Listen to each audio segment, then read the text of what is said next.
22 साल पुराने मामले में कांग्रेस नेता रणदीप सुरजेवाला की एमपी एमएलए कोर्ट में पेशी हुई। 22 साल पुराने मामले में कांग्रेस नेता रणदीप सुरजेवाला की एमपी एमएलए कोर्ट में पेशी हुई। धरना प्रदर्शन के दौरान तोड़फोड़ करने के आरोप में कैंट थाने में मुकदमा दर्ज हुआ था। वहीं उन्होंने कहा कि बीजेपी ने 22 साल पुराने मुकदमे को रिवाइव करके एमपी एमएलए कोर्ट में लगा दिया है। हमें न्याय प्रक्रिया पर पूरा विश्वास है। वहीं उन्होंने फीस वृद्धि के सवाल पर कहा कि बीजेपी देश की शिक्षा का निजीकरण करना चाहती है। सरकार को फीस वृद्धि वापस लेना चाहिए। भारतीय राष्ट्रीय कांग्रेस एक आंदोलन है, एक राजनीतिक दल नहीं।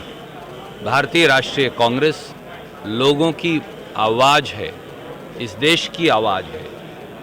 भारतीय राष्ट्रीय कांग्रेस ने सदा इस देश के वंचित, शोषित, गरीब, मध्यम वर्ग, हर उस व्यक्ति की आवाज़ उठाई है जिसका हक छीना जा रहा है। भारतीय युवक कांग्रेस के अध्यक्ष के तौर पर हम सब साथियों ने वाराणसी में एक आंदोलन किया था बच्चों की फीस हाइक के खिलाफ, जब 300% भाजपा ने फीस बढ़ा दी थी। एमबीए तक की फीस 30,000 से बढ़ाकर 72,000 रुपया कर दी थी। संवासनी कांड जो हुआ वो सब उसके जानकार थे।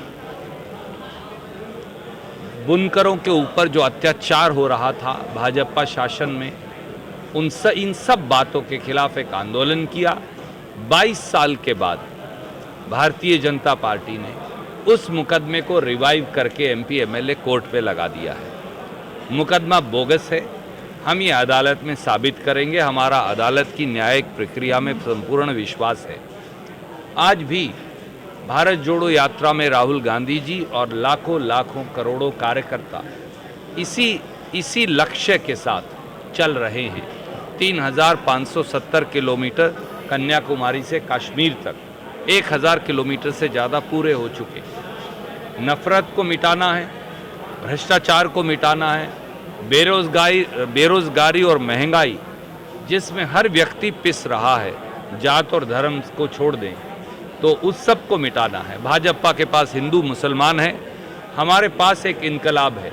इनकलाब बेरोजगारी के खिलाफ, इनकलाब महंगाई के खिलाफ, इनकलाब नफरत के खिलाफ, इनकलाब भाजपाई भ्रष्टाचार के खिलाफ। ये जंग निरंतर चलेगी, व्यक्ति बदलते रहेंगे, पर भारतीय राष्ट्रीय कांग्रेस का ये विचार और ये जंग सदा चलती रहेगी। सर, जेपी नड्डा तो वोट डालकर चुने थे और अमित शाह भी चुने थे वोट डालकर, और मोदी जी को भी प्रधानमंत्री कैंडिडेट वोट डालकर चुना गया था। अजीब, जिन लोगों को कोई जानकारी नहीं देश के इतिहास की, भारतीय राष्ट्रीय कांग्रेस के इतिहास की, वो खाम में टिप्पणी कर रहे हैं। अरे भैया, पहले अपने गिरेबां में झांको और उसके बाद हमसे बात करें। गैर गांधी परिवार के हाथ में जाएगा कांग्रेस? पहले भी गैर गांधी परिवार से बहुत सारे अध्यक्ष रहे हैं। याद करिए, नरसिम्हा राव जी हमारे अध्यक्ष रहे, कोई बहुत पुरानी बात नहीं, 1991 से 1996 के बीच की बात है।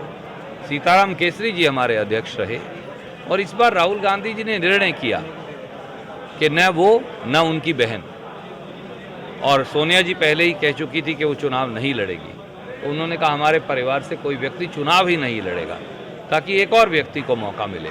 इसीलिए मैंने कहा दोनों अच्छे उम्मीदवार हैं, कल निर्णय हो जाएगा। धन्यवाद। भी खड़ा करेंगे?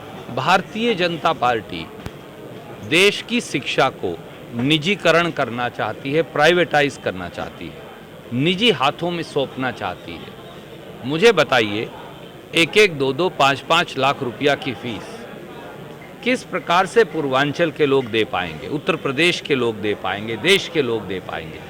बच्चे कहाँ जाएं? स्कूलों की फीस इतनी महंगी हो गई है, कॉलेज छोड़िए, पोस्ट ग्रेजुएशन छोड़िए, आज लोगों के लिए स्कूल की फीस देना दूभर हो गया है। परंतु दुर्भाग्य से इस देश और प्रदेश को ऐसे लोग चला रहे हैं जिन्होंने कभी गृहस्थ जीवन देखा ही नहीं। जब बच्चे हैं ही नहीं, उन्हें बच्चों की फीस देने की तकलीफ माँ बाप को क्या होती है वो कैसे समझेंगे, और इसीलिए वो निजीकरण की तरफ शिक्षा को ले जा रहे हैं।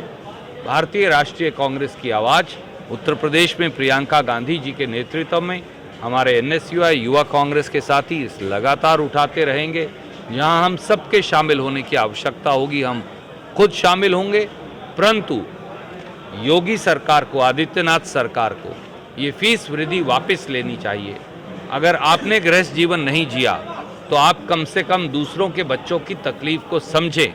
बतौर मुख्यमंत्री आपका ये दायित्व है और इस दायित्व का निर्वहन करें, बजाय निजी जो संचालक हैं उनकी मदद करने के और सरकारी जो संस्थाएं हैं उनकी फीस भी आम जनमानस की पहुंच से बाहर करने के।